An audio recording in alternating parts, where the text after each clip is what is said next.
Good afternoon, everyone. My name is Aiden Cowley from the European Space Agency. It's a pleasure to be here with you this afternoon and to introduce this session on construction, ISRU construction. Very relevant considering all the topics that we've had today, where we've flowed from regolith to regolith handling to processing, and now we're dealing with one of the major applications, which is going to be construction.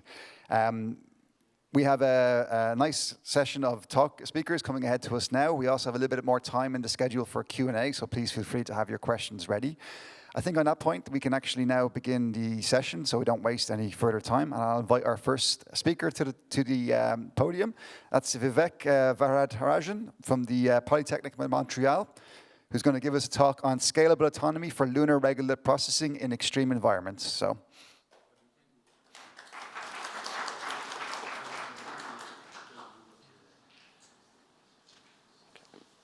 Hello, everyone. I'm Vivek. I'm the CTO of Uncharted AI, and I'm a research fellow at Polytechnique Montreal. I'm a roboticist. I'm a field roboticist with a PhD in field robotics. So I've been part of many analog missions. I started my robotic deployments at NASA JPL during the DARPA Subterranean Challenge. These are some of the missions that we do at Uncharted AI. Also, the ESA Strict Challenge that we were part of, the Challenge 2 beneficiation and excavation and beneficiation challenge. Overall, I just wanted to talk about what are the challenges, right, when we want to deploy robotic systems and autonomous systems in space and unstructured environments. So operationally speaking, these environments are GPS denied. We obviously cannot have absolute positioning, and they are harsh for communication.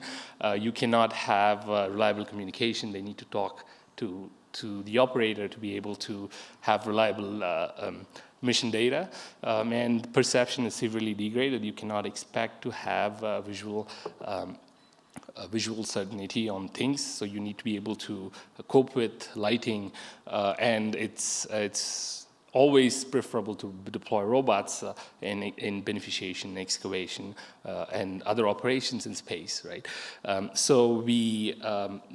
What we build is simultaneous localization mapping systems with onboard localization and mapping for robotic systems that can navigate GPS-denied environments, work in low-lit conditions by fusing multiple sensor modalities, LiDAR, visual inertial. And also we're working on other ground-penetrating radar-based SLAM. So we also look at communication modules that can interact with the robot and the operator. So overall speaking, our technology architecture is like this. We have LiDARs, we have cameras, and we deploy a decentralized control system so you can have multiple robots coordinating and scaling across multiple various types of robots, various science instruments on each of these robots. So when we look at perception, it fuses LiDAR initial and other modalities to create localization for the robot, and planning, various levels of planning, local planning like the Perseverance rover. You upload a mission, it executes a plan, right? And so we also work on other modules like global planning for exploring a given region with maximum coverage. We try to maximize coverage, and we're doing these deployments in mineral exploration sites, in mineral exploration mining currently as pilot on Earth, so we want to scale it across to space. When you have robotic systems, you also want to be able to communicate with the operator. You need to be able to send back information. You need to make sure that you have enough energy to continue the mission.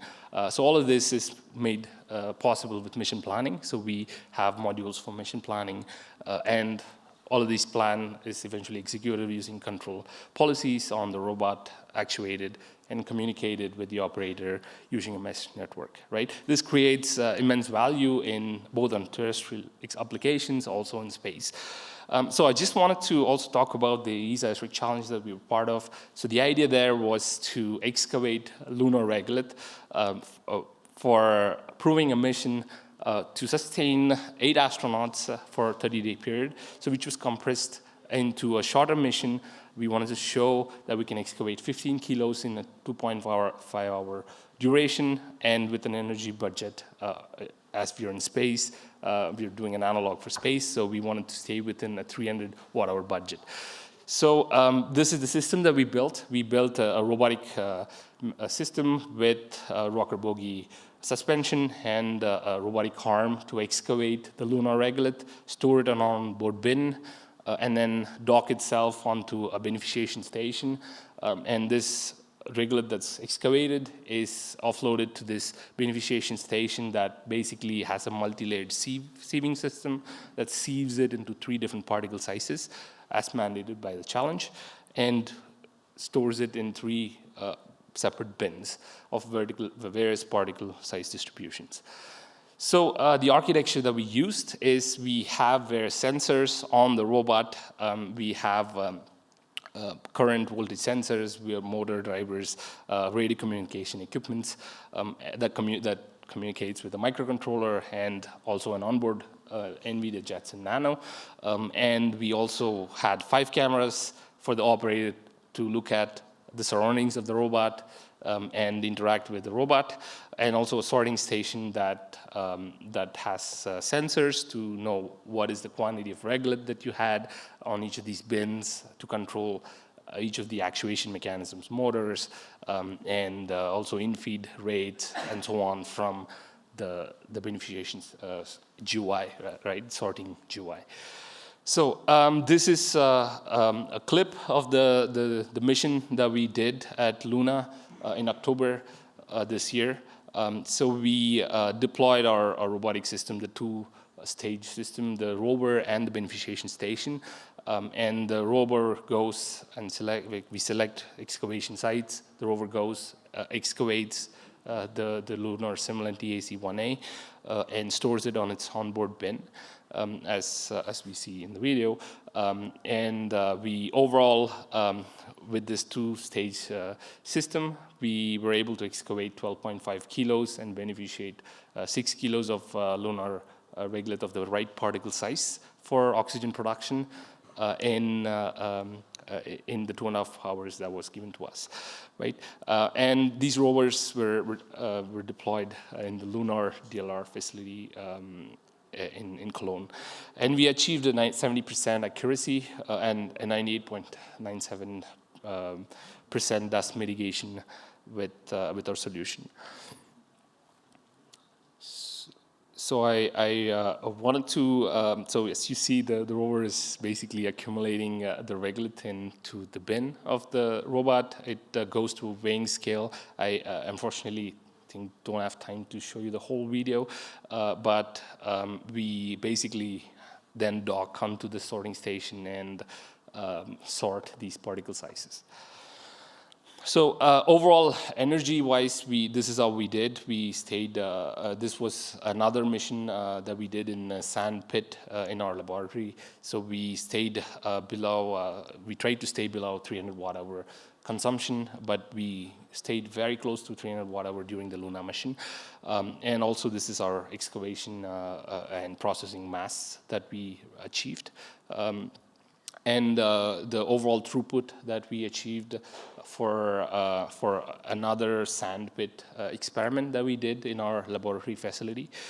And this is a glimpse of the lunar mission. As you see, the right side shows you the front and the top and the side view of the Luna facility. You see the red marks or the human zones where you should not generate dust for humans because it takes a long time for these dust to settle. And also the yellow zones are closer, and then green zones are the best regions. And we chose these excavation sites based on observation there. We had no prior knowledge of this environment. We chose these sites and excavated at these locations. And cycle 5 is something that I will talk about towards the end. In a couple of minutes. These are some of the challenges that we had during this mission. So overall, we had sieve blockage, like there are the performance of the sieving operation was degrading over time, right? Because there was blockage that was happening. So when we incorporate these systems, we need to be able to tackle these challenges: blockage, deposition of regolith, and clogging. And also the lighting inside. The cycle 5. We went into the crater, which was the most complex operation that we tried to do, and it was very challenging. As you see, there was no lighting, and we eventually chose a wrong location, which resulted in the lower rover flipping over. So we had to stop the mission there, right? So that's why we had to stop at 12.5 kilos. Choosing a right site for excavation was very important. So overall, this is me. We did this work with Polytechnique Montreal Mist Lab. So if you have questions, please reach out. I'm Vivek. Yeah, I'll be happy to answer your questions.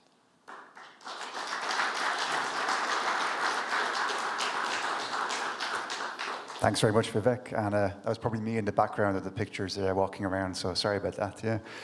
Any questions from the audience, please? Robert. So yeah, Vivek, thanks for the talk. Interesting. It's not exactly my field, but one thing I'm interested in, I mean, not my field means like robotics and navigation, but the beneficiation part. From my understanding, the requirements was just a size classification, or did you have any other beneficiation requirements? It was primarily size classification because they wanted to use various particle size for different applications, right? Brick manufacturing, yeah. Some of them for oxygen production. So you're basically concentrating a certain type of ore quantity by particle size. And that was, I'm not a chemical engineer or a geologist for this matter, so basically it was based on the challenge that was given to us, right? So we do this robotics part, which was basically classification. Maybe a suggestion for Challenge Reloaded is to look more into the mineralogy.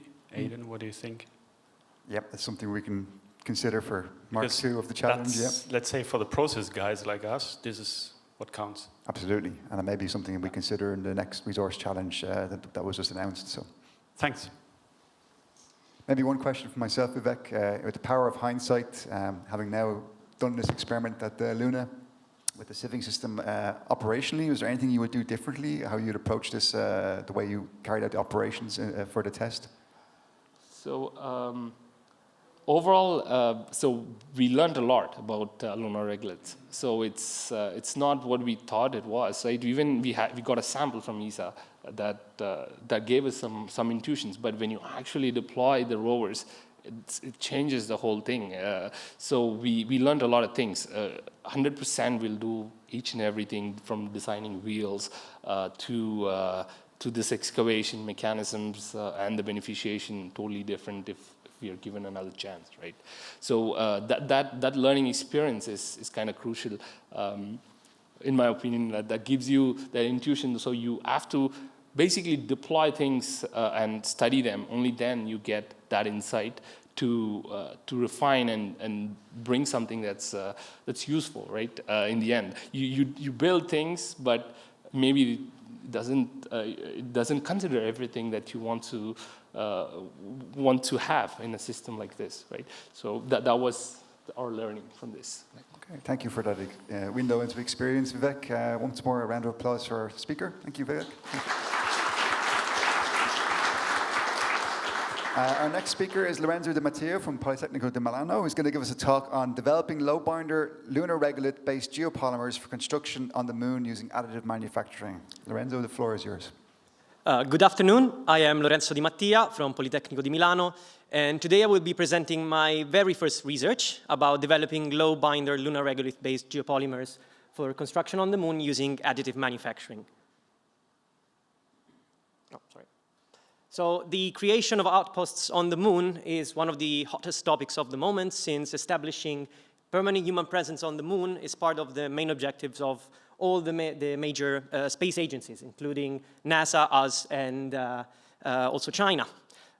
To create such outposts, we need advanced materials that can protect astronauts from the extreme lunar environment and that can also be processed and manufactured in such conditions, especially taking into consideration hard vacuum, low gravity, and extreme thermal fluctuations. Also, we need to take into account the challenges related to the logistics of procuring materials from Earth, which is currently extremely costly due to transportation issues. This is why in situ resource utilization is a key strategy to address this issue, and especially by using the anorthosite-rich regolith from the highland regions of the moon combined with alkaline activators to produce geopolymers, which are a class of inorganic binders suitable for construction and that can also be exploited in additive manufacturing processes. The aim of my research was to develop such materials while minimizing the consumption of expendables from Earth, binders, and optimizing for additive manufacturing. The experimental process was divided in 4 main phases, starting from a rheological characterization to identify the most suitable formulations of the material, curing them in simulated lunar environment to study the effect of the lunar conditions on the early development of strength of the material, and testing them for mechanical characterization. Finally, a printability assessment has been performed on a middle-scale facility in our labs. In the first phase, LHS1 has been combined with sodium hydroxide solutions and using the dust fraction as a rheological modifier. And a 3D printable cement that was developed at our Department of Civil Engineering was used as a benchmark.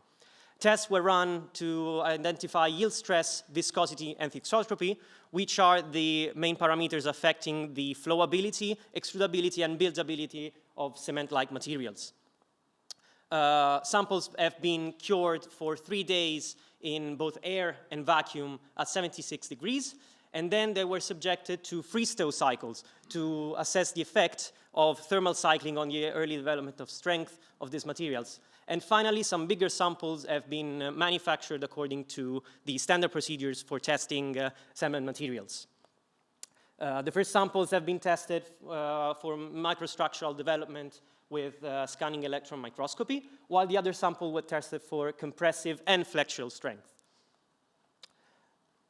Finally, a printability assessment has been performed by designing a representative wall section with a sinusoidal infill that has been converted into a printing toolpath and processed with a robotic arm, for which the printing parameters have been optimized for the reduced diameter of the nozzle that was custom-made for these purposes.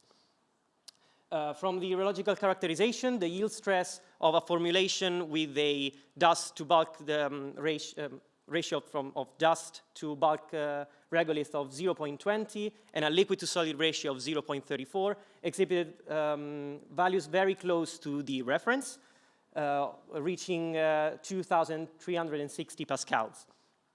In terms of viscosity, all the samples exhibited viscosities below 30 pascal per second, which was the operative limit of our equipment, while in terms of thixotropy, the developed materials failed to reach the properties of the benchmark, but the procedure showed a little lack of repeatability, so further development is needed.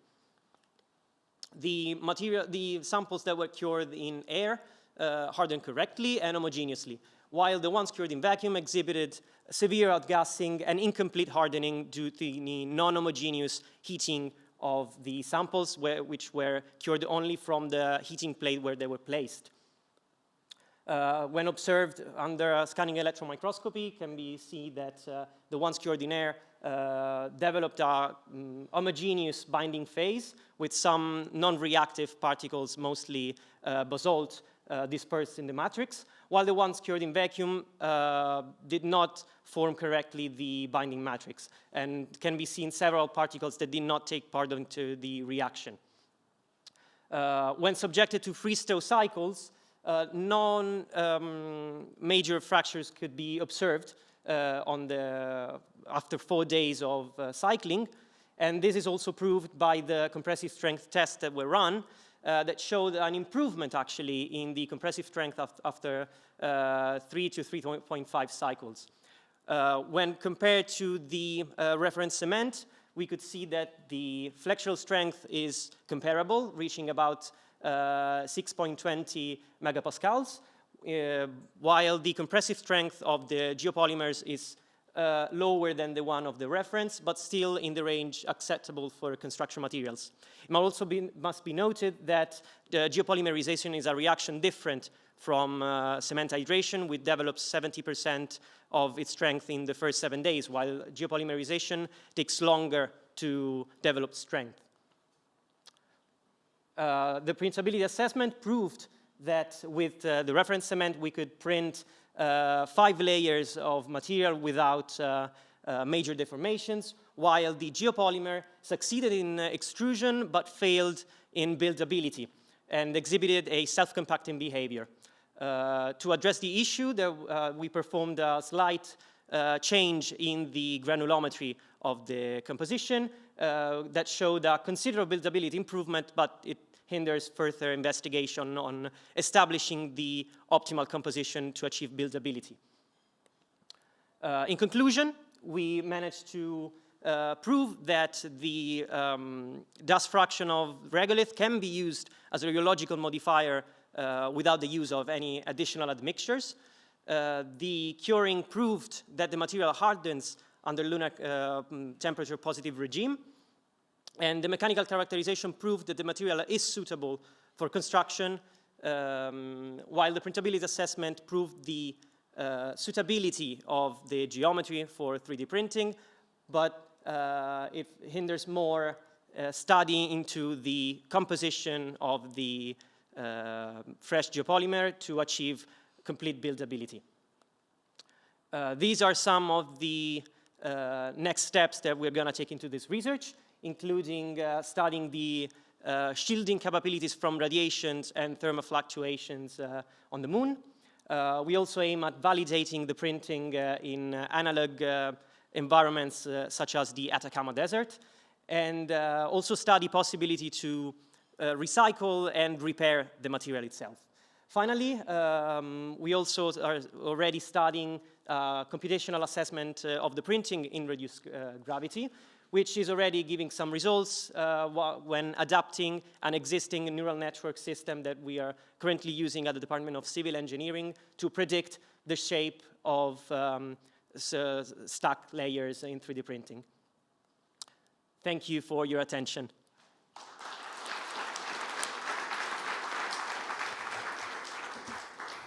Thank you, Lorenzo. First questions to the floor, if any are there.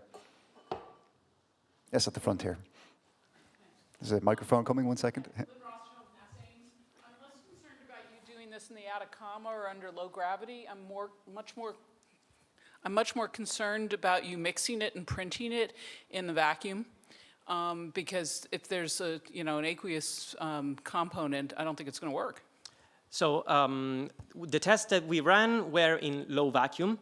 One of the tests that I didn't show today was the degassing of the fresh geopolymer, that because as you could see, the one cured directly without degassing showed... right. I'm not worried about the curing. I'm worried about the entire process happening in low vacuum. So one of the things that could be done is the mixing in closed facility, closed machinery that I hope somebody else is going to be working on. Right now, we are working on the composition of the material. So we'll be talking more tomorrow about the stuff that we're doing with fungi, but I would suggest something like that where you put the whole system in an inflatable that's pressurized, and then you can get around the problem. Sorry, say it again?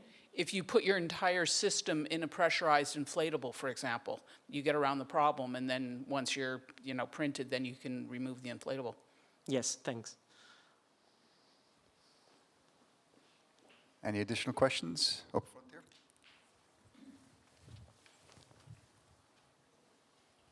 Hi, you rushed a little bit through your rheology. So when you do the rheological characterization of regular concrete and the geopolymer version of it, do you do that with what machine, first of all, and do you track it over the hardening process?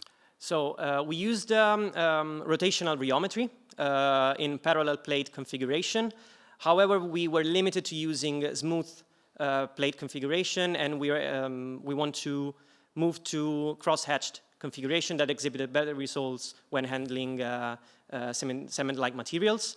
And we studied only the behavior before curing, so at ambient temperature. So when you do that before curing, why do you report it with shear moduli rather than with viscosities? We also proved the viscosities. That was one of the main aspects to investigate for the flowability of the material into the machinery. Plus, the material does not harden under ambient temperature conditions. It's stable, so for laboratory tests, it works at ambient temperature. The studies on how it behaves at higher temperatures is only for the curing. Also, the machinery that prints it could be kept at a ambient temperature condition or used in the moment where the temperature is suitable for printing. Maybe one comment from myself before you finish then. Really nice work, thank you for presenting. It's nice that you recognize the importance of environmental testing, especially with geopolymers, and it's nice that you've done the temperature variation range. If at all possible, try push it further. If you find ways, access to facilities or other teams who can really do the extreme low temperatures or higher temperatures, this would be beneficial, because I've seen a lot of geopolymers don't do so well when they get really cold, yeah. We reached minus 80 degrees. I don't know if you have facilities that can reach lower temperature, because that was the limit that was posed by our equipment. So hopefully we'll be able to cooperate maybe and test that later on. Okay. Thank you, Lorenzo. Thanks again.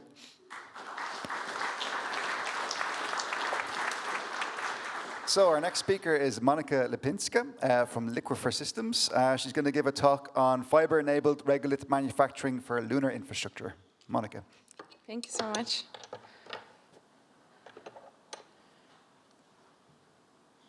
Do I switch slides with this? Oh. How do I go back? Okay, awesome. Hello, everyone. I'm super happy to be here, especially in light of the construction challenge and everything that is happening with going back to the moon. I'll present today insights of the project called FFLD about fiber-enabled regolith manufacturing for lunar infrastructure, which was conducted in a team led by Miranda Fateri, who's also present here in the audience, Liquifer Systems Group, Allen University from Miranda's side, RWTH Aachen, and it was funded by ESA OSIP Challenge. So what we're working with is on-site manufacturing, and there are two scales of on-site manufacturing. One is the small and medium-sized objects like tools and spare parts, and the other one is the mega-scale objects, so for construction and infrastructure for landing pads, roads, habitat, radiation protection, and so on. So what we're addressing is a little bit of both, of course, towards the mega-scale construction on the moon. So there are different methods that were explored for using regolith for constructing. Yeah, okay, sorry. Yeah, maybe that's good. There is a selective laser melting on lunar regolith. Also solar sintering of lunar regolith, and our team worked on both of these strategies, but both of these strategies are also showing certain challenges like micro cracking and macro cracking due to different stresses within the structure. So we are trying to, here you have some examples of samples that we were sintering or melting with the 12 kilowatt laser from the previous project, Paver, that we worked on, which was cracking, especially when we were going twice on the same surface. So one of the solutions for this cracking is to use annealing process. So expose samples for the prolonged period of time in the oven in a high temperature, so the cooling process goes very slowly, and then the crystals are having time to assemble and they don't break. And the other solution that we're exploring to increase the compressive and tensile strength and in general the properties of the components that we're creating is to use the use of lunar fibers. So we were working with monofilament fibers developed by RWTH Aachen, but also later on slides you'll see applications of fiber wool that was provided by Fibercoat, and also silicate fabric that is a commercially available textile. So we use technology called fused layer deposition, that was used before for glass 3D printing, and that was also with the annealing process. So here you can see the video of glass 3D printing, and that technology we adapt to fiber fused layer depositioning. So here are some examples of the 3D printed samples that we created. And here is the whole printing setup for the fused fiber layer deposition of lunar regolith, where we had the fiber kind of embedded in the crucible where we were melting the regolith, and it was supposed to create the continuous, like a composite structure with fibers and molten regolith. So here, yeah, you can see here the fiber going through the crucible where we heat up the regolith, and then here are some extrusion trials with the EAC1 simulant, and here you can see the video of actually 3D printing the structure. And here is one of the samples that we printed. I can maybe just show it to you as well. And you can see that what we overcame is this cracking issue that we had with laser sintering, where we have paths of the molten regolith going very closely to each other, creating continuous surface and not cracking. So I can like maybe. Okay, but that was still without the fibers embedded, because that actually caused an issue, like the temperature that was needed for the annealing process and the prolonged exposure to molten regolith that was actually destroying the fibers, degrading the fibers. So we had to look for different strategies of using the fibers if we wanted to include them in the process. Here are some videos of casting that we tried. So this is the oven that we had, and you can see here, so the molten regolith was being moved from one chamber where it was molted to the other one that was providing this annealing process, and it was casted either inside or here just outside of the oven, so this one probably will crack right away. And we were trying different strategies of like incorporating the fiber. So we were pouring the molten regolith on top of this fiber mat. The problem is that if we do the annealing process, the fibers are being degraded, so it's a similar issue with the direct 3D printing. And then without annealing process, we have the molten regolith is cracking. So we started exploring different ways of how we can incorporate fibers, maybe in the less direct way, or work with cracked samples, but like how can we work around it basically? So here is a casting onto monofilament fibers. So you can see inside the mold we have fibers, and then we put the regolith, and then in the end it is visible on the sample. The fibers are still there, but the sample is cracked. So you can see here the fibers on the microscopic image. And what we can do with such samples. So one of the ideas is to crush it and use it, for example, in the binder jetting, so it's not thermally exposed process, and the fibers would be still there. And then we didn't do it yet, so this is next steps, but we can test it for enhanced mechanical properties. The other idea is to re-sinter it, so we have the elements with fibers on top of it, and then we put it in the mold, we put loose regolith and we sinter it, and maybe then we'll have some kind of a terrazzo-like effect of creating different different properties of the samples, mechanical properties, but also visual aesthetic properties. So it can be for like the habitat applications, maybe interior design and so on.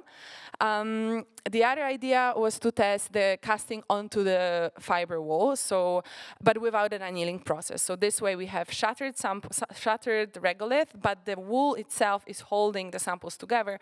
So it is a little bit like the mosaica that you might have, like the little tiles that you might have in a bathroom, where they're held by like a net, kind of a net. So this can work in a similar way. So here is a video showing it from close. You can see how it all shattered, but it's still kind of held together.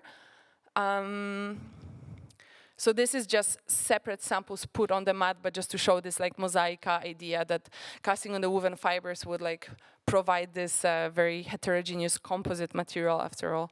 And it could be maybe used for like landing pads and roads as well, that we have the surface and on top of it we put tiles. And then the last idea was with this off-shelf silicate fiber, where we were using it as a templating.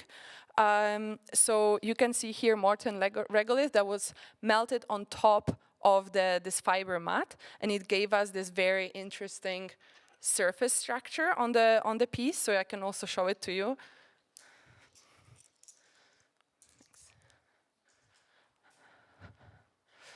And that can be also used for like various habitat applications, either for interior or for like different light scattering properties, or for thermal properties to reflect the heat in different ways, or also for roads and landing pads to improve trackability for rovers, because the glassy surface obviously might cause a lot of problems in terms of like driving on top of it. So these are the strategies that we're exploring to how can we still use fibers that we can manufacture on the lunar surface together with the molten regolith, so we avoid the issues that we had previously with cracking of the like during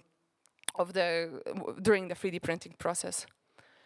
So yeah, this is just a summary that we have this fiber integration strategies and fiber templating strategies, and we can have also a hybrid strategy where we have molten regolith on top of the like regolith mat, but then also with some imprint on top of it.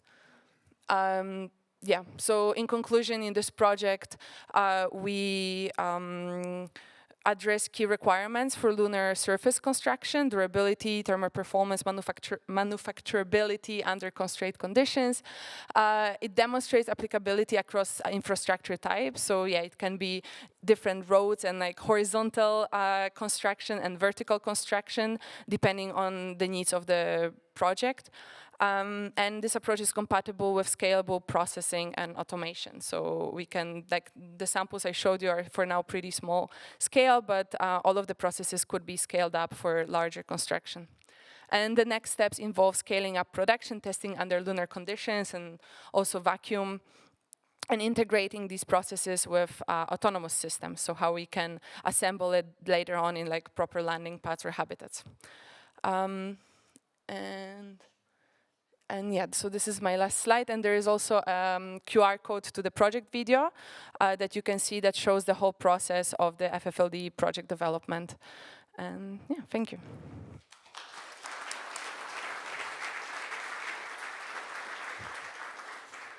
Thank you, Monika. First questions to the floor. Yes, there in the front.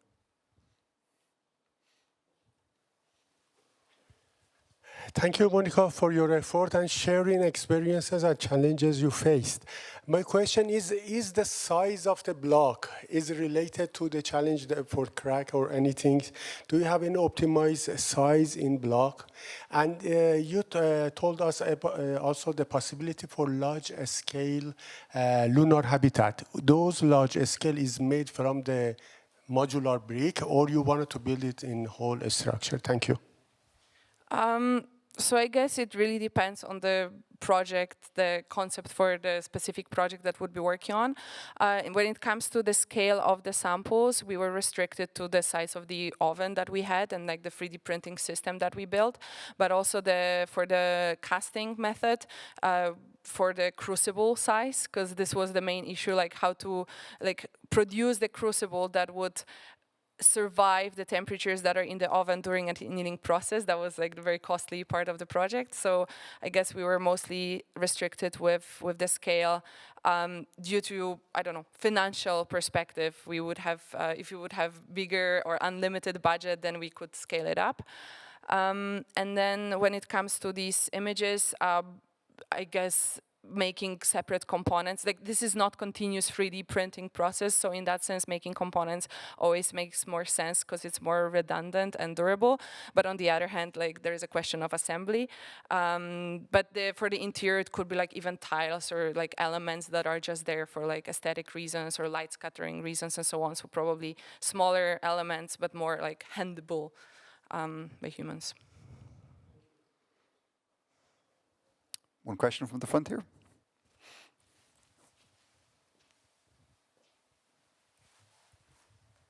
Thanks. Thank you. Great talk. May Martin from ESA. Rock wool is used in various ways on Earth, largely for insulation and things like that. I wondered if you'd thought about testing this material for its radiation absorption properties, and if you're already using it to coat like the walls of habitats and things like that, is it more absorbing than loose regolith when considering base building?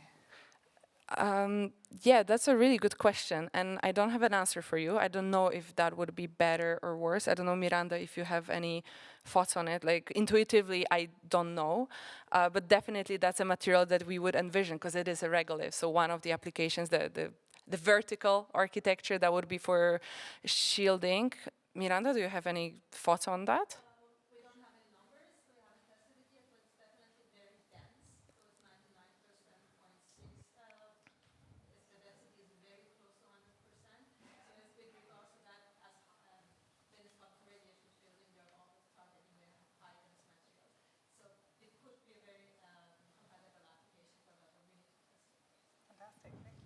And then probably it can be used like in the combination where we use this material to make some kind of framework for putting like a loose material on top or like inside. So probably combination of different techniques.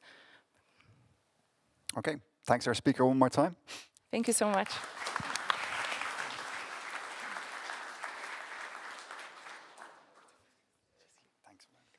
So our next speaker is Robin Nitschke from TU Berlin, who's going to give a talk on deep sintering of lunar regolith simulants, recent advances. The floor is yours. Okay, good afternoon, everyone. My name is Robin Nitschke. I'm a PhD student at the Technical University of TU Berlin, and I'm excited to share some of my work with you today. How do I go to the next slide? Sorry, how do I go to the next slide? I'm just... So it should be back. This forward is green and back is red. Okay, perfect. Sorry for that. Okay, so there's a fundamental question, or like when we go to the moon, which we want to do very soon, there's one requirement that we need a sustainable lunar surface operations, and this requires stable, dust-resistant foundations. So, for example, with the Blue Ghost mission last year, the successful Blue Ghost mission by Firefly, we saw how much landing plume dust is generated during a lunar landing, and there's the necessity for lunar landing pads, for example, or any other operations on the moon itself, may it be a rover or astronauts walking on the lunar surface. So the vision is kind of creating lunar landing pads in the future, as well as roads and fundaments for habitats, and so on. Currently, the state-of-the-art of ISRU construction technologies has some limits. So we heard about a lot of different construction methods already, and a lot of them are considering surface-only consolidation that needs layering to achieve thicker layers of a solid foundation, or they depend on binders and additives which most likely have to be brought from Earth or have to be produced and are dependent on that. They might require complex powder handling or high process temperatures. So the research question I'm working on is how can we actually solidify deeper layers of regolith for creating a foundation. And we came up with a solution of deploying heating rods directly into the lunar surface and through radiative heat solidify the regolith in deeper layers. What are the advantages of this process is one, of course, having access to deeper layers directly and that we don't need binders or we require no binders. Another thought or another part of the research is that we know there's a lot of glass and weight percentage included in the lunar regolith, depending obviously on the landing site. And we want to investigate a process which is called viscous sintering, where we only liquefy the glass content and in this way sinter the regolith. And thus we have a higher thermal efficiency because we need lower process temperatures. And we also believe that these heating rods, the deployment of them is a flexible process, reusable process, and very easy to automate. Okay, so what are the general activity objectives of this? So we have scientific objectives and payload objectives. The scientific ones, as I mentioned, is the investigation of viscous sintering. So there's a lot of research looking at the influence of glass content within the lunar regolith, but most of them do solid state sintering, liquid sintering, or melting, and there's not much looking at the viscous sintering where we actually only liquefy the glass content and the rest stays solid. The glass itself binds the lithic particles. And the next science objective is, of course, understanding subsurface sintering in the lunar environment. How do these heating rods perform in the lunar environment? Coming to the payload objectives, so it's an objective to design and demonstrate a deployable heating rod in a relevant environment, most likely like in a vacuum, and obviously in a regolith environment, and to create with that a load-bearing sintered subsurface structure, which will be tested on compressive strength and see if it can be load-bearing enough for certain applications. So at Back in TU Berlin, we have an experiment set up, which is quite fairly simple. It's integrated into a vacuum chamber where we have a regolith bed. It's more or less a container. Then we have a manipulator with an integrated load cell, which deploys the heating element into the regolith.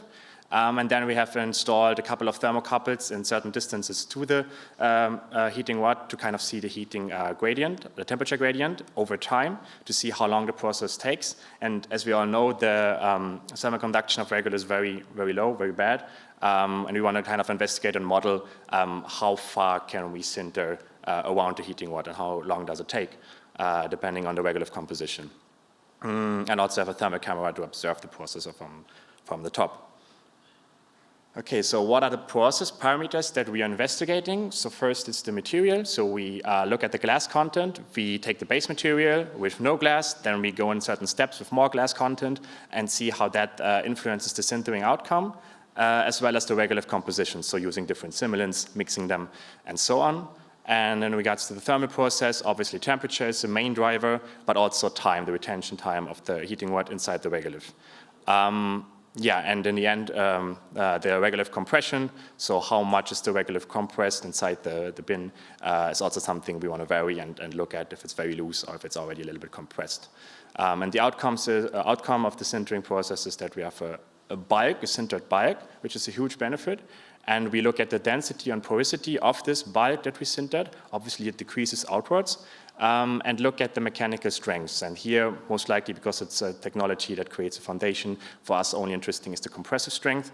And then, of course, we have to look at the energy demand of the process, that we don't consume too much energy and be ruled out in comparison to other processes. So coming now to some first results. So this was done more or less in the beginning. We just wanted to prove that viscous sintering is something that works. So we used lunar regolith, the Lunix Mare simulant, and mixed it not with lunar glass, but with Studio Nugget 96 glass, which has much better properties, but we just wanted to show that viscous sintering works. And we sintered the sample at 800 degrees for 2 hours.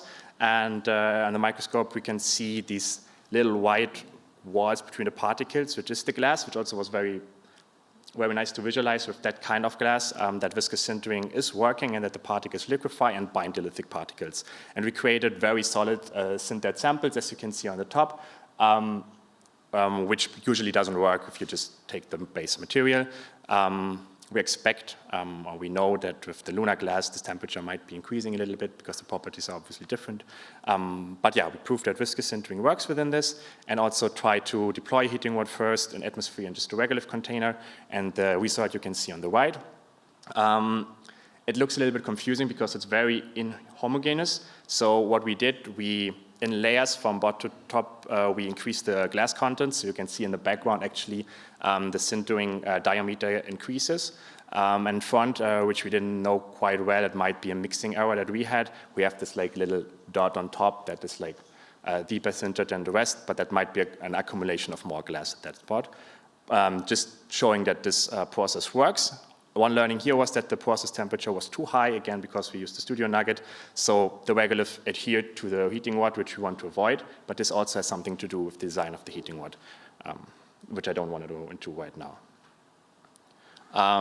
Then on the side, again, we just wanted to see how the glass contributes when sintered to a sample. So we just vacuum sintered different terms of glass contents with Lunex Mare simulant and showed how the glass is distributed within the sample, and it's very homogeneously distributed. We did the micro-XRF analysis on that.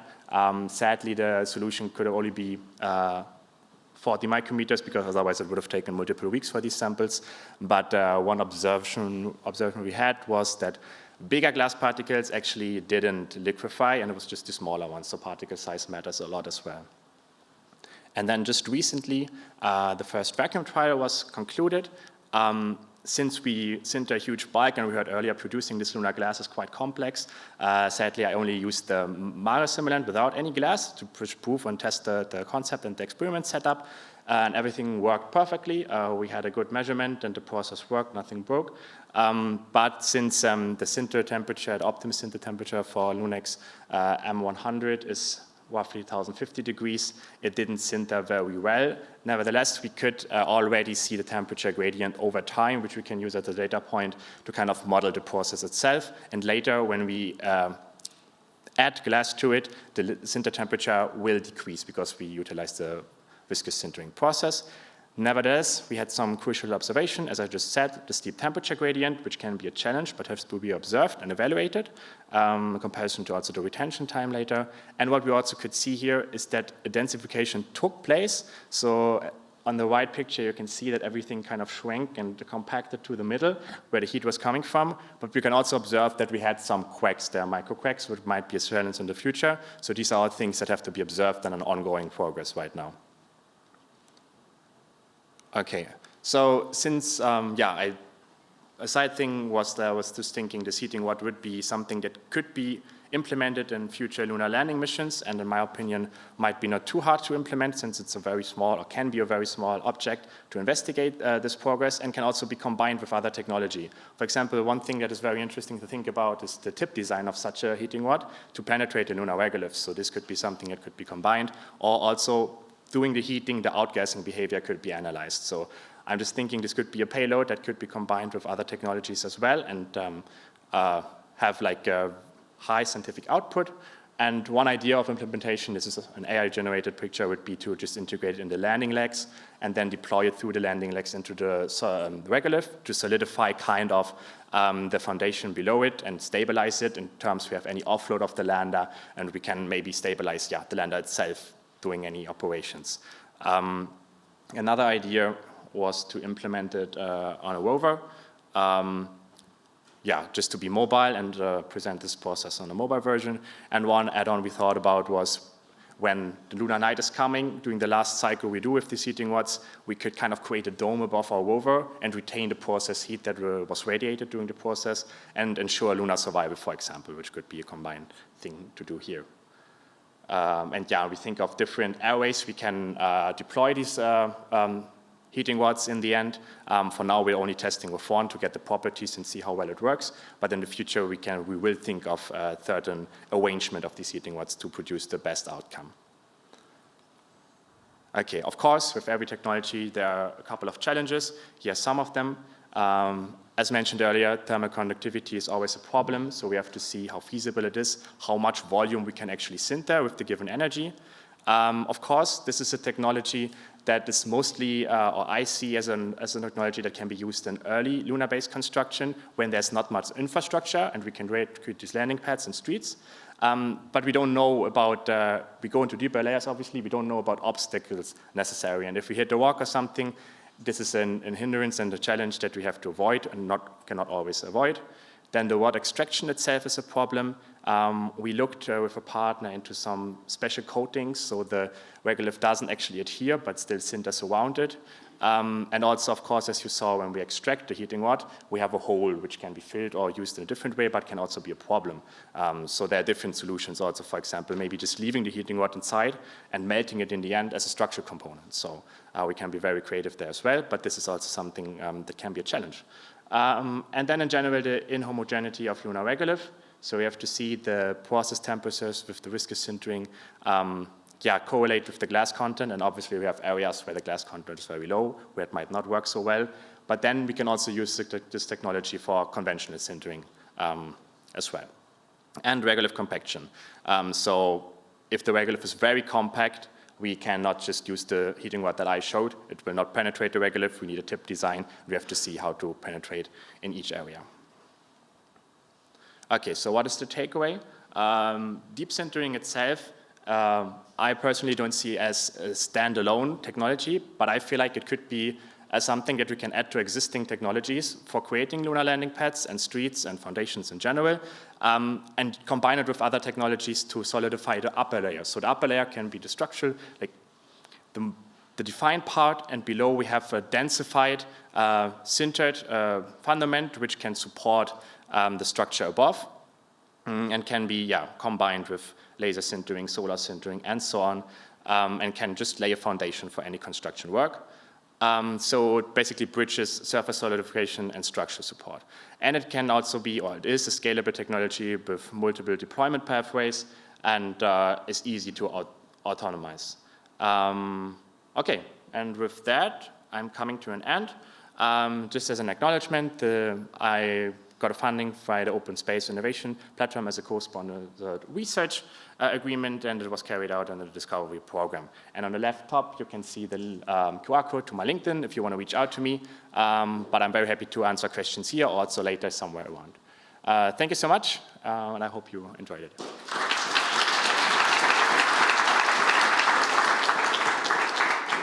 Great, thanks, Robin. Questions from the floor? I see a few hands here. At the back there.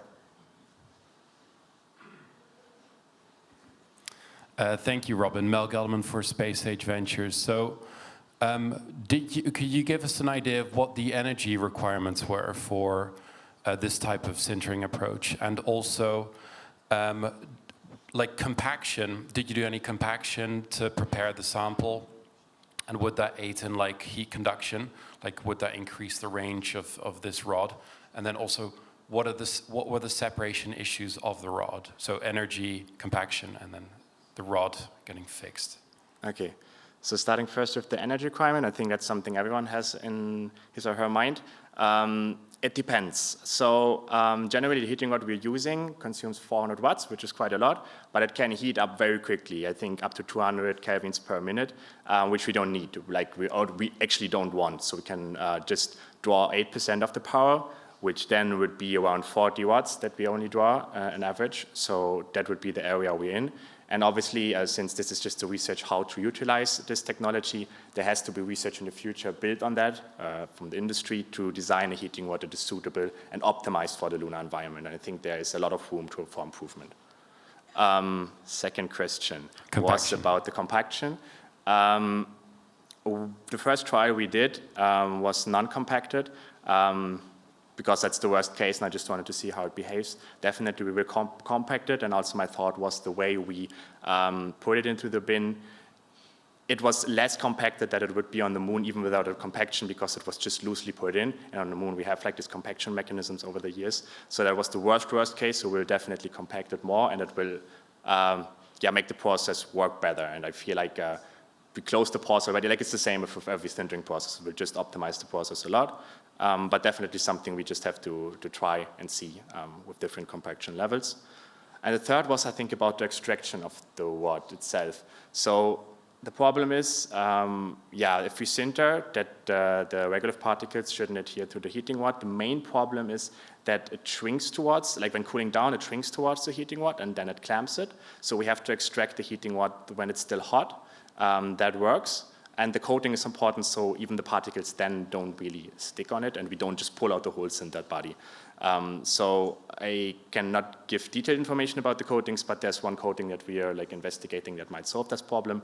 Or there's another option that we just increase the temperature for a short period of time to create kind of a melt just around the heating rod, which we can just extract it out of. Thank you. You're welcome. One question up here.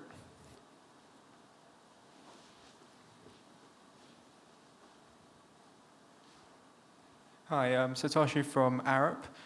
So this is going to be used for some sort of foundation design.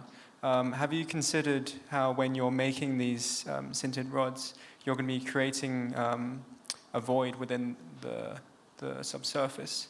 So are you thinking of possibly filling that void, or is the sintering able to fill in that the geotechnical requirements of this is effectively a pile? Yes. That's a very good question. I just found out when it worked for the first time, when the thing didn't come out of itself. I think it doesn't necessarily have to be a problem. I think we can just fill it. And as I said, I think this technology has to be combined with other methods as well. So we can treat it afterwards. But also a solution, as I mentioned, could be that we just leave the heating rod inside and use it as a structure component in the end. But I think that might not be feasible economically. So that has to be something that has to be evaluated. But I think there are solutions for that. But definitely it's a problem that there's a void. And follow up on, so have you considered the geotechnical properties of, say, is a void or not? Or is that a future step? I mean, you mean like how this void would be like sintered one would be stable? Like, I think I didn't get the question. How much load would it be able to accommodate? Is one of the questions. I cannot give a number to that. Okay. I would have to find that out. But it's definitely interesting, something to look at. But probably less than if that would be filled. Yeah. Okay, great. Thank you. You're welcome. Okay, one more question from Robert here in the middle. Thank you. Great talk. I'm Nitschke from Hungarian Research Network. I'm sorry. We'll take another question. It's okay. Go ahead. We have time. We have time. Sorry, I just wanted to know, like you mentioned in the slide, it is inhomogeneous, right? Is it going to be a problem, or it is actually, or are you maintaining homogeneity? Sorry, I didn't get the question in the middle. Like, what was it about? So, are you maintaining homogeneity when you're doing this heating? No, there's always a temperature gradient, and I mean, there will always be a phase, like let's say our process temperature is 1,000 degrees, there will be a gradient anyways, and the longer we hold, the less deep the gradient will be. So it is not homogeneous if we have just one heating rod, but if we put arrays, we can have a bulk or an area where it can be homogeneous, but then on the surroundings, there will always be a gradient to the bottom. But that's the same with every other process that is being done outside an oven or, I don't know, 3D printing. Like with solar sintering or laser sintering, we also just have a focus point, right? And on the outside, we have a gradient where it starts to sinter, like in the middle of the melt, and sinter, and then it's sometimes loose. Did I get the question correct? Yeah, great. Thank you. Okay. Now the real Robert. Yeah. Am I still allowed to, or? Yes, go ahead, Rob. Okay, quick. Particle size distribution. So Rob from ESA. Did you use, maybe I missed the point, did you use a mono-disperse particle size, or were you characterizing the particle size distribution of your regolith as such? Because I could imagine it may have an impact on how the stuff sinters. Definitely, like has a big impact. I'm using the Lunex regolith, which is classified, and all our particle size contributions are visible, like they are published. And also the glass is the same particle sizes as the rock material, so to say. So we crush them down, sieve them, and it's all homogeneous. So the regolith we use, also the glass, is distributed in certain particle sizes, which are all, like the whole Lunex system, is based on the samples of the Apollo missions and the range. Like, I'm not an expert, but it's definitely considered, and it's, yeah. So, but you have not correlated the sintering behavior to, let's say, a change in particle size? A little bit in the beginning I did that because it makes a huge impact, but there's so many like things you can adjust, like so many influences, parameters, so to say. And that's definitely one of them that influences it a lot. But for now, I'm not looking into that much because I want to see how it would be when we land on the moon, how the regolith is. Like, we cannot choose that we only have small particles. That would be the best. But for now, I'm not focusing on that because it's not something out of control for this process. And maybe food for thought for the future. I mean, we're looking into laser sintering or laser melting, all this stuff, and making pavements and landing pads and whatnot. Did anybody look at the behavior of these structural elements under thermal cycling? Day-night cycles. I think there are. I mean, me, myself, I didn't do that. I just read about it a little bit, but you did? I'm cool. Great. Because that's the practical application aspects we need to take into account. Okay, thanks.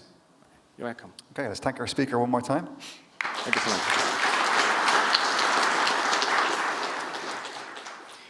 Okay, our next scheduled speaker cannot join us, so we'll move on to the final speaker for this session. This is Koorosh Araghi from NASA.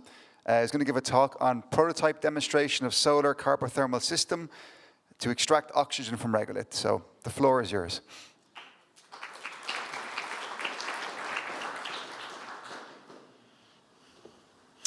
Well, good afternoon. As the last talk before you guys are going to take off and go have some beer. All right.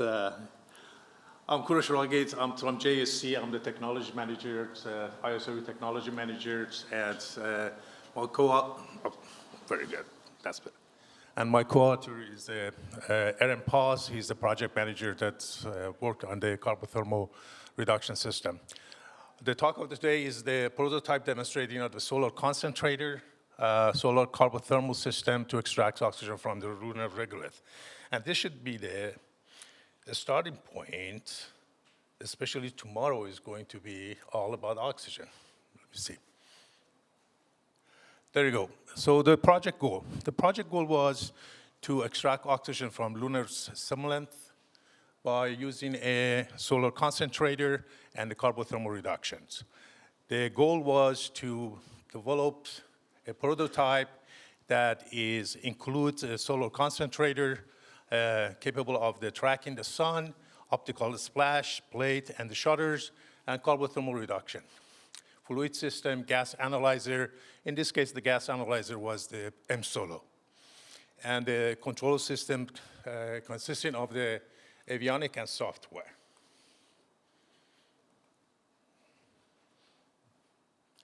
Okay, the early on carbothermal was demonstrated during the 2010 in Mauna Kea. We used the solar concentrator. That was as part of the Dust to Trust project that we used the tephra on the Mauna Kea. We melted through the carbothermal, used the solar concentrator, and then generate the reactants, and then the purpose was to generate the oxygen and then fire a thruster. That's Dust to Trust. Now, ultimately, in 2025, we scale up the whole process and use a different type of the technologies to develop the system. The system is pretty large from the standpoint of view. It includes of the tracking system, the solar concentrator deployment. Let me see if the laser works on this. There we go. Tracking system, this is solar concentrator. We have the carbothermal reduction reactors, which is the automated system. And you have the tracking system and can adjust and rotate accordingly. The solar concentrator came from the Glenn Research Center, is a composite carbon structure. The reason we use the carbon structure, because during on the lunar, when the sun hits it, thermal gradient with the composite does not cause the deflection or change in the material structure. Solar carbothermal came from the Sierra space and various different elements from the different companies, and we do have the shutters. And as we go forward, so it gives you basically the concept of it. Let's see this.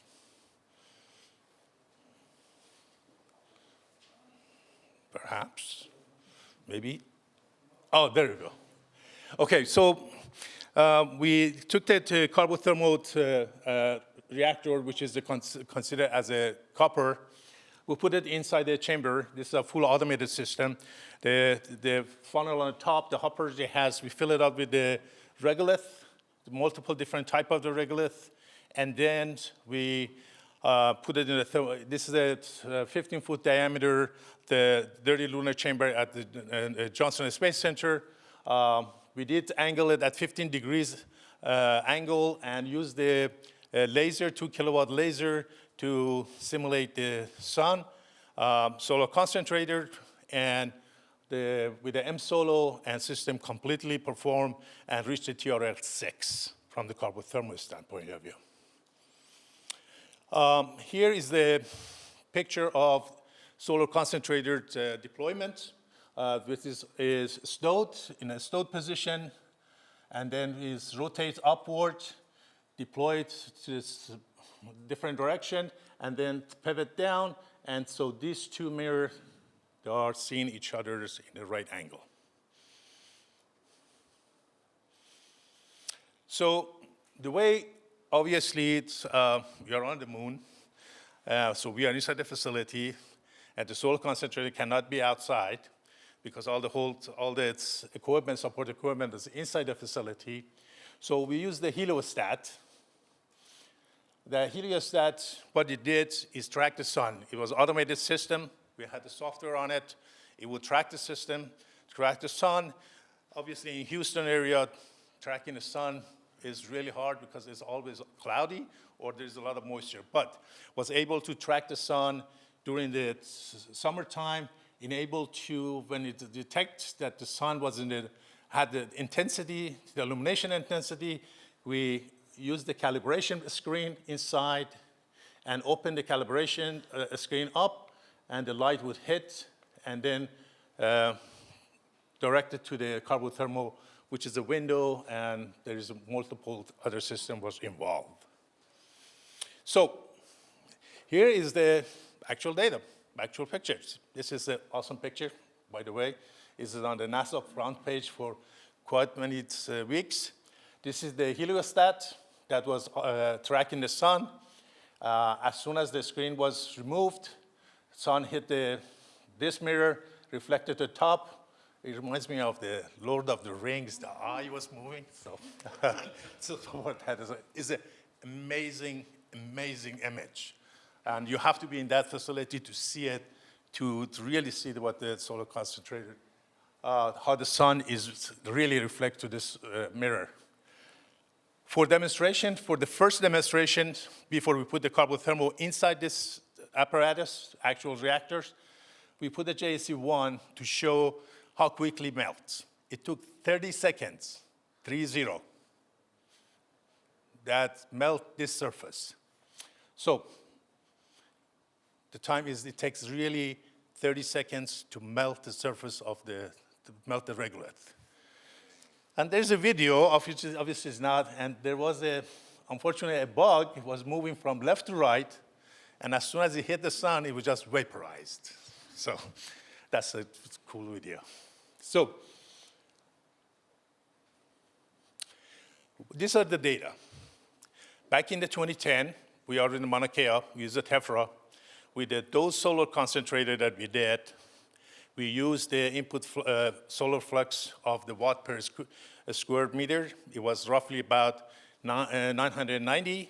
We used the aperture area of the 2.4 meters square, and delivery power was roughly about 780 watts, and we extracted roughly about 0.35 grams of oxygen per kilowatt hour input energy. And when we did it inside the chamber with the laser, 2 kilowatt laser, The delivery power was roughly about 1.4, 1.38 kilowatts.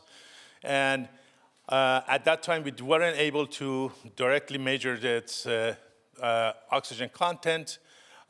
We had done a bunch of, with the M-Solo, we were doing the calibrations, but we used the Green Spar 250 for that test. We did that with the solar concentrator, the Green Spar, on the August of last year. We delivered 100, the solar flex was 550, and the aperture, but we generated almost 0.3 grams per kilowatt hour of input energy. We just ran another test the next day with the same sim length, and we were able to generate 0.4 grams per kilowatt hour. We changed the sim length to NUW Island sim length for 5M, and we had the input power of 1.8 kilowatts, aperture of the 1.8 meter square, and about roughly about 595 watts. We generated 0.5 grams of oxygen per kilowatt hour. Following that, the next run was exactly the same sim length. We roughly, but this time, again, this is based on some of the, in this case, which it reduced, is about 0.28. But what we look at it from the standpoint of prediction of if you are on the lunar surface, if you use a lunar regolith, we can get up to the 9.5 grams per kilowatt hour. So these are the data that we collected. The test was very successful. Besides the carbothermal, the solar concentrator itself performed excellent. Was able in 30 seconds to melt the surface. If you look at it from the construction standpoint of view, is a one way to melt the surface. The second one is for the lunar night survivability. When you look at the thermal body is a way of heating up the regolith of the moon. When you heat up the regolith to the melting point, because of the insulation of the rest of the regolith around it, that heat maintains itself within the regolith for quite some times. So that's another way to take a look at it. With that, so the goal is for us, any technology we develop and demonstrate, it has to be a path forward to next destination. What part of the system is Moon to Mars? So when you look at it from the standpoint of view, we always, any technology we're developing, whether at the whole technology or the part of that system is applicable to the next destination. In this case, would be Mars for the ISRU and Environmental Control Life Support System. And I leave that up to you guys to hit it. I'm not going to go too much through it, explain it, and I think this is it. With that, that's included myself. Thank you very much. Any questions? Thank you very much for a nice talk. Questions from the floor? I see at the front here. Thank you. Lynn Rothschild, NASA Ames. That's fascinating. I'm going to ask a naive question because I'm just at a Google level with this talk. But from what I gather, you need to have carbon to act as a catalyst to break the oxygen metal bonds. And so since organic matter ash is at 500 C and you're having to go way above that, have you thought of just mixing in any organic matter? Well, correct. You have you do need a kind of the carbon to process the carbothermal reactors to extract it, to make the CO. So basically that's what you're doing. But in the middle of, in process of that, when we use the solar concentrator on just the JSC1, just looking at from the melting standpoint of view, see, do we have the intensity of the light? Can we even direct the light through the reactors to produce what we had to produce? I think that was the concentrator itself, solar concentrator performance was outstanding Because on JSC1, just a normal regolith, when we direct the light to that focal point, it takes 30 seconds to melt the entire No doubt there's already some organic in there. It's not, you didn't ash it in advance. But I'm just thinking if you add a little in, you could almost add anything in, maybe you'll get an even better result. Just a thought. Sure.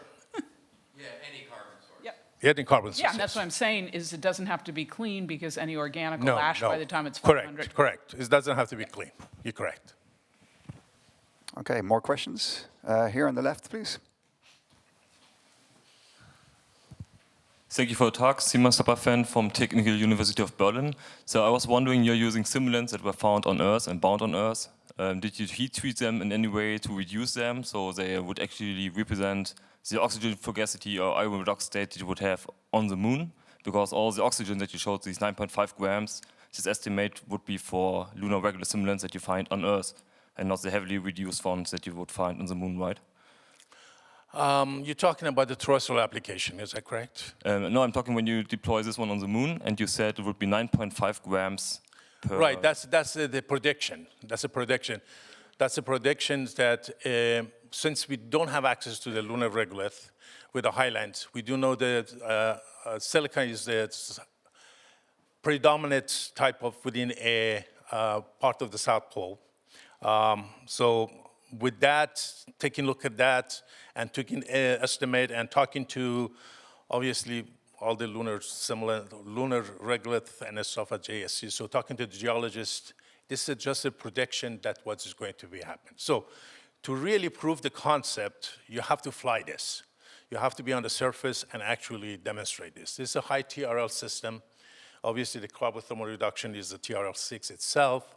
So, but overall, I think the next step has to be a prototype type of the demonstration on the surface and not only this, there's multiple technologies that compete with this, like a MRE, molten regolith electrolysis, but any of this system, that would be excellent moving forward to demonstrate on the surface.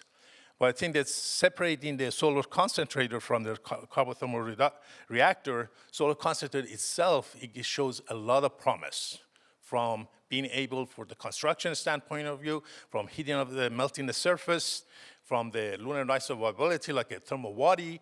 So those are the stuff that just one element of it is capable to do. Yeah, thank you. You're welcome. Okay, one more question from the floor. Timon at the back there, please. Timon Schild, Esrik. Thank you for your talk.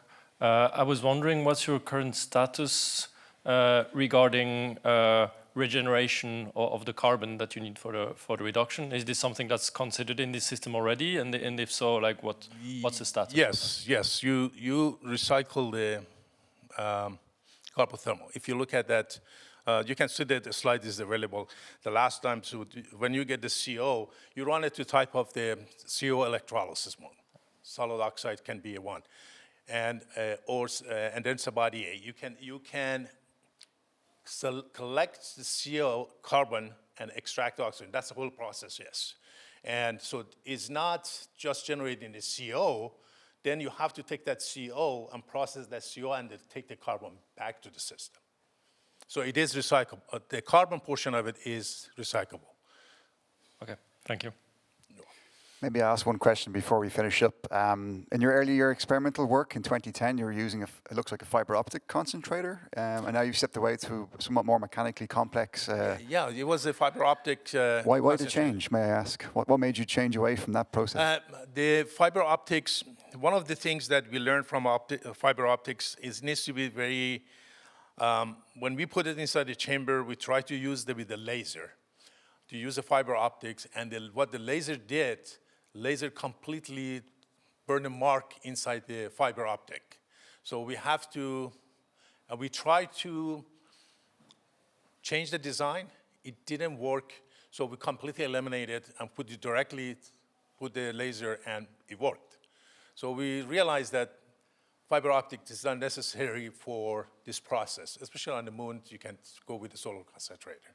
Okay, keep it simple. simple. That was the reason, yes. Yeah. Great. In that case, thank you again for your talk. We'll give one more round of applause to the speaker.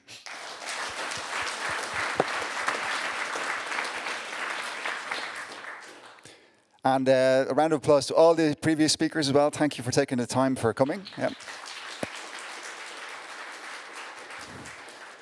One announcement to make, just to say, or two announcements. First of all, we are finishing up 5 minutes early, which is nice, so you can expedite for a quick cup of coffee. But we do have the community Q&A session happening in the main hall now at 5:30 or 17:30, so in 5 minutes.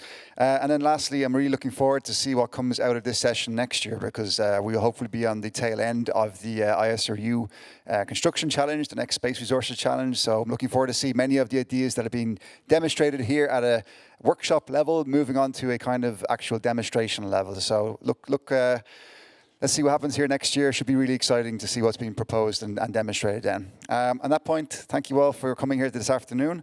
Enjoy the rest of the evening, guys, and we'll close the session. Thank you all.